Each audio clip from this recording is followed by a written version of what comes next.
Assalamualaikum beres, selamat datang kembali di Guru Gembel Channel. Selamat kehujanan. Ini pagi-pagi udah hujan ya, nikmat sekali. Baraya, film-film yang membawa pesan-pesan tentang lingkungan hidup, membawa pesan-pesan tentang pelestarian alam, itu biasanya adalah film-film yang sukses di box office, sukses di Hollywood, tetapi gagal total dalam penyampaian pesan-pesannya.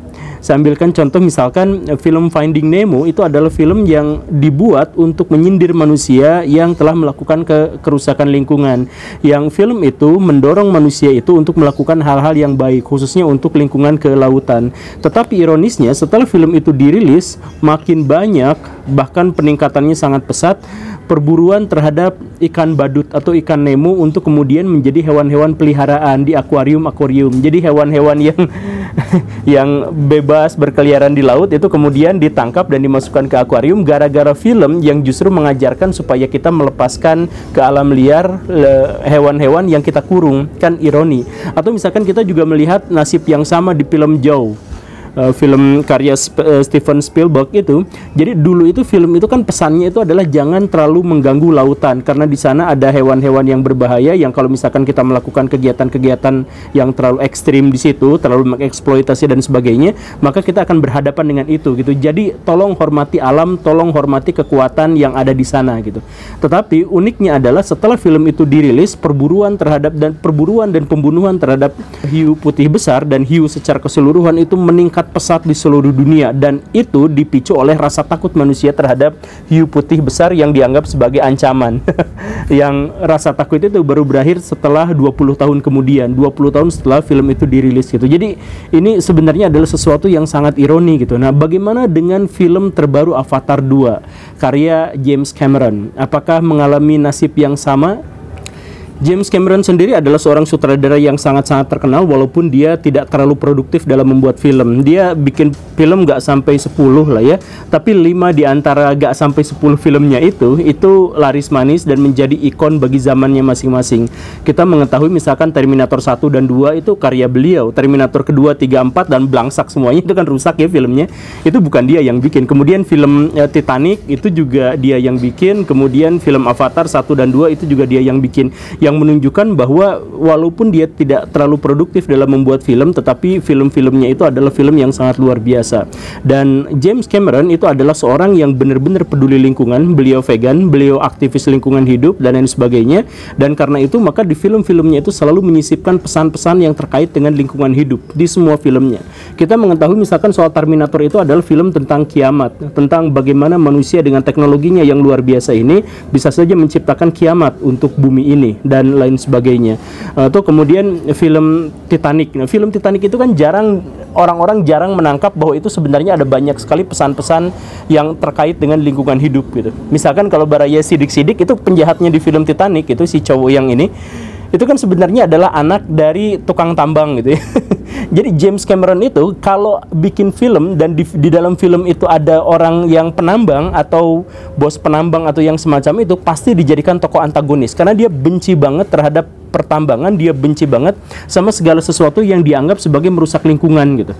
Makanya di film itu tuh selain penjahatnya juga adalah seorang yang tukang tambang itu, di situ diperlihatkan betapa kebalnya dia terhadap misalkan lingkungan yang rusak gitu.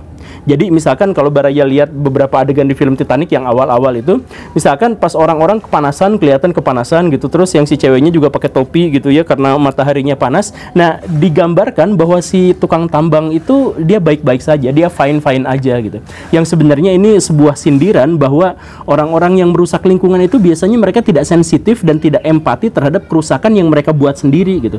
Jadi ketika bumi semakin panas, ketika iklim berubah dan sebagainya, ketika orang-orang terkena dampaknya, nelayan-nelayan kekurangan tangkapan ikan misalkan atau ya yang semacam itu. Nah, orang-orang yang sangat kaya, orang-orang yang merusak lingkungan itu justru mereka tidak peduli karena mereka tidak merasakan dampak dari kerusakannya gitu. Nah, itu kan sebenarnya sindiran yang tipis gitu. Nah, makanya kalau kalau saya misalkan berani membayangkan, misalkan Pak Luhut Binsar Panjaitan itu jadi bintang film dan kemudian sutradaranya itu adalah James Cameron, maka saya yakin sepenuhnya Pak Luhut itu jadi penjahatnya di situ, jadi tokoh antagonisnya. Kenapa? Ya karena dengan berbagai kontroversinya, yang jelas James Cameron itu selalu menempatkan tukang tambang itu, pengusaha tambang itu sebagai penjahat. Nah, termasuk juga dalam film Avatar 2 ini, dan Avatar 1 juga sebenarnya sama. Jadi apa pesan dari film itu? Pesan dari film itu adalah manusia menjadi antagonisnya, manusia menjadi penjahatnya, tetapi bukan sembarang manusia, bukan semua manusia. Penjahatnya itu adalah manusia yang menjadi pengusaha tambang. Gitu kan? Kan gini Baraya, kurang lebih dalam pikirannya James Cameron itu gini, kan pengusaha-pengusaha tambang itu mendapatkan untung yang sangat luar biasa besar. Urusan pertambangan itu adalah salah satu bisnis yang untungnya luar biasa, kan kita mengetahui itu kan. Nah, tapi di sisi lain perusahaan tambang itu dari awal produksi sampai akhirnya itu merusak lingkungan semuanya, atau ada unsur-unsur perusakan lingkungan di dalamnya.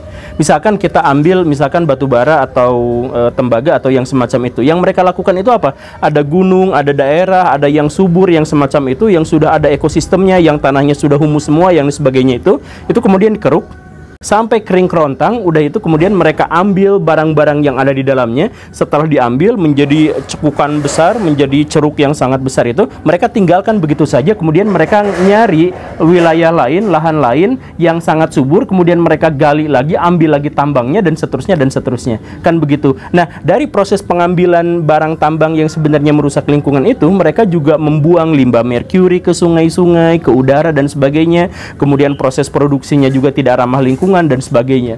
Makanya pengusaha-pengusaha tambang itu ya walaupun bisa membela diri dan sebagainya, tapi dalam alam pikiran James Cameron itu adalah sesuatu yang, atau orang-orang yang tidak cukup mendapatkan simpati, kan begitu. Dan ditambah lagi ini ada sesuatu yang unik. Kalau misalkan Baraya nonton film Avatar, kan ceritanya tuh begini. Ada manusia bumi, kemudian mereka itu habis sumber daya alamnya gara-gara mereka sendiri. Mereka menyedot sumber daya alam sampai habis-habisnya, sampai mereka itu kolaps di bumi. Kemudian mereka cari planet lain untuk ditambang barang tambangnya, sampailah mereka ke Pandora. Kemudian mereka berusaha untuk mengambil barang tambang yang ada di Pandora ini.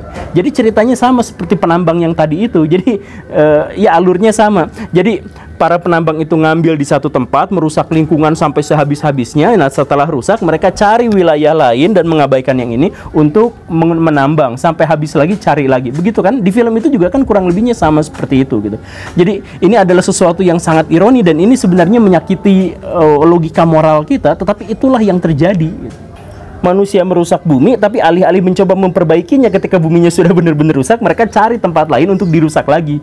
Ini makanya di film-film James Cameron itu syarat akan ekotopia gitu. Apa ekotopia itu? Jadi begini ceritanya Baraya, kita nggak akan masuk spoiler, tapi saya jelaskin sedikit filmnya. Kalau Baraya nonton film Avatar 2 itu, pas awal-awal pengambilan gambar, pas awal-awal scene itu kayak terlalu banyak loncat-loncatnya gitu, terlalu sering pindah karakter dan ya agak aneh lah gitulah ya. Tapi kemudian semakin kesini, masuk ke pertengahan sampai akhir film, kita baru dikasih manggut-manggut. Oh gitu, ternyata adegan-adegan yang agak acak dan ya yang aneh tadi itu, yang loncat-loncat itu ternyata menyatu dalam satu simfoni yang luar biasa, dan endingnya itu luar biasa gitu. Kan ceritanya seperti itu. Nah, walaupun di awal-awal kita ditampilkan beberapa adegan yang nampaknya terlalu lambat dan membosankan, kita nggak akan beralih dari film itu, karena film itu menampilkan efek CGI yang benar-benar memanjakan mata, benar-benar keren, benar-benar bagus. Dan efek CGI yang dimaksud itu dibuat sesempurna mungkin sampai perilisan film ini ditunda beberapa belas tahun gitu. Kan film ini ditunda sampai berapa? 13 atau 14 tahun ya, ditunda sampai segitu lama. Kenapa? Karena James Cameron pengen membuat sebuah adegan di film CGI itu yang sempurna, yang itu harus menunggu zaman berubah sampai teknologinya menjadi ideal untuk pembuatan proses CGI seperti itu, kan begitu ya. Dan ini adalah khasnya James Cameron. Jadi James Cameron itu gak peduli filmnya jadi sangat membengkak, gak peduli filmnya menjadi sangat lama. Yang paling penting pesan-pesannya disampaikan. Yang paling penting film itu menjadi sebuah mahakarya yang luar biasa gitu. Kalau misalkan Baraya nonton film Terminator misalkan, itu si anaknya yang siapa itu yang buga lakonnya itu, si anaknya itu di film itu tuh jadi nampak makin kesini tuh makin tua gitu adegannya tuh. Karena apa? Karena proses pembuatan filmnya lama sekali gitu. Atau Baraya nonton film Titanic gitu, itu film Titanic itu ongkos produksinya itu sangat-sangat mahal, sampai bahkan lebih mahal daripada proses produksi kapal Titanic benerannya gitu. Ya itu James Cameron itu gitu. Nah dalam konteks film Avatar 2 dia juga berpikir seperti itu. Gak apa-apa filmnya jadi sangat lama dengan budget yang luar biasa besar, gak apa-apa, yang penting itu jadi mahakarya gitu. Nah film CGI yang dibuat sesempurna mungkin sampai perilisannya ditunda lama banget itu diantaranya adalah untuk menekankan kepada manusia supaya bisa merasakan ekotopia yang dia rasakan gitu. Jadi ekotopia itu, atau kurang lebihnya gini lah, lautan di situ digambarkan sangat indah, kemudian lingkungan alam, atmosfer dan lain sebagainya digambarkan sangat indah. Itu sebenarnya untuk menunjukkan, James Cameron itu pengen menunjukkan kepada kita, woi manusia, ini indah nggak? Ini bagus nggak? Inilah pemandangan alam sebelum dirusak oleh manusia. Jadi kalau misalkan manusia sekarang melihat bahwa sungai-sungai tercemar, banyak sampahnya, banyak apanya, itu aslinya tuh kayak yang di film Avatar. Sejernih itu, sebagus itu, penuh dengan makhluk hidup yang warna-warni, segitunya. Tapi itu dirusak sama manusia gitu. Makanya si efek CGI itu bukan hanya bagus memanjakan mata tampilannya, tapi siapapun yang nonton diharapkan akan benar-benar merasakan bahwa dunia itu benar-benar indah kalau kayak gini gitu. Makanya please jangan sampai ngerusak lingkungan, please jangan buang sampah sembarangan, please jangan menghamburkan energi seenaknya, please limbah-limbah itu diolah, karena bagaimanapun bumi itu benar-benar sempurna, benar-benar indah seandainya manusia itu menjadi bagian dari alam ini, bukan menjadi sesuatu yang dikotomis dan melawan alam gitu. Jadi kalau nonton film Avatar kemudian terkesima dengan pemandangan yang seperti itu, sadarlah lingkungan, woi, gitu lah pikiran-pikirannya itu. Tapi ini di film Avatar juga ada satu nilai moral yang benar-benar gak masuk akal tapi terjadi gitu. Si Cameron itu benar-benar memberikan penjelasan yang gamblang soal manusia tuh udah ngerusak lingkungan, maksa lagi.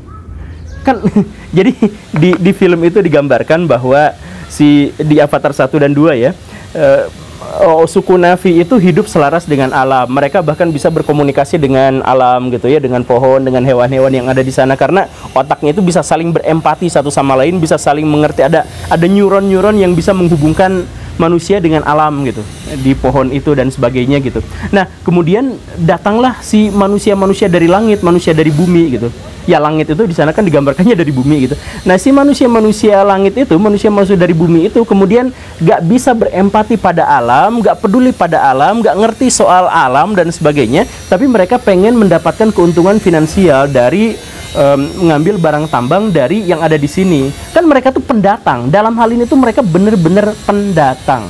Mereka berasal dari planet non jauh di sana ke sana sebagai pendatang, minta barang tambang. Kemudian suku Na'vi menolak, jangan seperti ini, itu alam kami. Nah, manusia kemudian apa? Maksa, pakai senjata, bahkan siap membunuh. Jadi manusia tuh lagi kolaps, lagi kelaparan, jadi kayak pengemis gitu, lagi butuh duit, minta, gak dikasih, malah ngebacok gitu. Itu manusia kan, itu tuh sebenarnya logika moralnya rusak kita, tapi itu yang terjadi gitu. Kita tuh udah ngerusak alam, menghancurkan bumi untuk didapatkan sumber dayanya demi keuntungan finansial kita. Nah kalau misalkan kita ditolak, kitanya ngancem, kitanya ngebunuh gitu, kitanya maksa gitu. Makanya ini si James Cameron itu benar-benar menggarisbawahi betapa bobroknya moral manusia, betapa bejatnya manusia kalau seperti ini terus. Makanya please sadar gitu.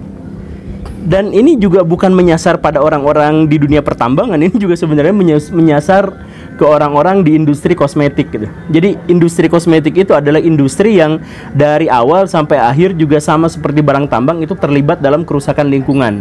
Bahkan beberapa kerusakan lingkungan yang fatal gitu. Misalkan bahan-bahan kosmetik itu sebenarnya adalah bahan-bahan yang diambil dari alam dan itu sebenarnya tidak baik untuk ekosistem. Ada yang seperti itu, misalkan apalagi kosmetik-kosmetik yang yang abal-abal gitu. Tapi kan kosmetik-kosmetik seperti itu adalah bahan produksi, bahan bisnis yang untungnya gede banget, cuannya tuh gede banget gitu kan.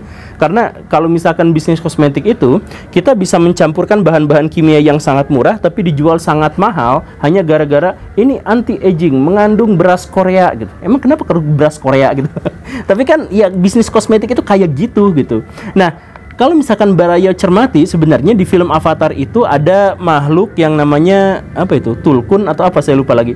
Ada makhluk itu yang besar banget, yang lambat banget, yang bersahabat dengan spesies yang lain, termasuk juga dengan Na'vi, dengan manusia dan sebagainya. Tapi mereka kemudian diburu, dibantai, dan untuk diambil bagian tubuhnya untuk jadi alat kosmetik, untuk jadi alat anti-aging gitu. Kan seperti itu.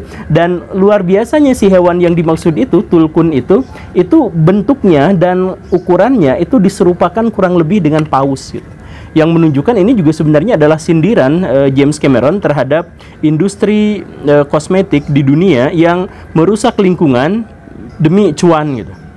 Mungkin Baraya tidak tahu, tapi gini nih, di industri kosmetik itu ada sekitar 110 sampai 115 juta hewan yang dijadikan alat testing, yang dijadikan sebagai kelinci percobaan. Tapi kelinci percobaannya ada kucing percobaan, tikus percobaan, tupai percobaan, anjing percobaan, dan sebagainya. Jadi ceritanya gini, kan alat kosmetik itu, atau ya bahan-bahan kosmetik itu bahan kimia. Jadi kalau misalkan mau dicampurkan, mau dioleskan ke kulit manusia itu harus diuji apakah dia menyebabkan alergi atau tidak, apakah berdampak buruk terhadap kulit atau tidak, ataukah menghasilkan bahaya tertentu atau tidak, dan sebagainya. Nah, karena itu maka ada ratusan juta hewan yang dijadikan alat untuk uji coba, dioleskan ke kulitnya, dioleskan ke matanya, apakah ini berbahaya atau tidak. Dan dampaknya adalah sekitar 200.000 hewan per tahunnya meninggal dengan cara yang paling sengsara gara-gara testing itu. Jadi ditesting ke mata sampai matanya buta, ditesting ke kulit sampai kulitnya ruam-ruam, ada kanker sampai mati gitu. Dan itu dibiarkan hewan-hewan yang seperti itu. Nah, itu adalah sesuatu di balik industri kosmetik. Jadi industri kosmetik itu menghancurkan hewan-hewan. Jadi kalau misalkan ada di antara Baraya yang melihat ada cewek cantik banget, pakai kosmetik yang gini banget dan sebagainya, di balik itu ada hewan-hewan yang mati dengan cara yang paling menderita gara-gara dijadikan sebagai bahan tes zat-zat kimia. Begitu. Nah, inilah yang kemudian disindir sama James Cameron, betapa industri kosmetik itu menghancurkan hewan-hewan, merusak alam hanya demi kecantikan dari segelintir orang yang pengen terlihat lebih dominan atau lebih menonjol gitu. Dan ada yang lebih cupu dari itu, ironi di atas ironi, itu puncak kebodohan manusia gitu. Apa itu? Animal testing itu sebenarnya sama sekali nggak akurat. Ini kan lucunya gitu. Jadi hewan-hewan dibunuh dengan cara menyiksa mereka pakai zat-zat kimia itu, padahal hasilnya belum tentu akurat, karena apa yang membuat kita alergi belum tentu membuat kucing alergi, dan apa yang membuat kucing alergi juga belum tentu membuat kita alergi, kan begitu. Nah, itu ditesnya ke kucing, ditesnya ke kelinci, ditesnya ke apa, untuk menguji apakah itu alergi pada kita atau enggak. Itu kan cupu banget gitu. Jadi itu sama sekali tidak akurat. Dan selain sama sekali tidak akurat, itu jauh lebih mahal dan prosesnya lebih lama gitu. Apa yang membuat metode ini tetap digunakan? Karena udah jadi tradisi gitu. Ngabisin duit, nyiksa binatang, hasilnya nggak akurat, tapi dipertahankan. Makanya industri kosmetik itu dari hulu sampai hilir itu banyak kecupuan-kecupuan di sana gitu. Makanya bongkar aja semuanya, biar itu semuanya dihentikan gitu, dan biar cewek-cewek atau siapapun yang menggunakan alat kosmetik itu sadar bahwa kalau misalkan mereka menggunakan alat kosmetik yang menggunakan cara-cara seperti itu, maka mendingan berhenti aja gitu. Kan sekarang banyak kosmetik-kosmetik yang ada tulisannya tidak menggunakan animal testing gitu. Itu penting sekarang, karena di beberapa negara maju sudah dilaksanakan, tapi kalau di Indonesia, di Cina itu sampai sekarang masih berjalan gitu. Ya, tapi secara keseluruhan saya sih sangat berharap bahwa film ini laku dan pesan-pesan yang disampaikan itu sangat juga bisa diterima sama masyarakat. Karena film ini tuh mahal. Dan kenapa film ini mahal sampai 6 triliun lebih budgetnya itu? Ya demi bisa menyampaikan pesan-pesan lingkungan. Semoga dipahami dan semoga video ini juga membuat kita sama-sama lebih sadar terhadap lingkungan. Terima kasih karena sudah menyimak. Saya Guru Gembul. Assalamualaikum warahmatullahi wabarakatuh.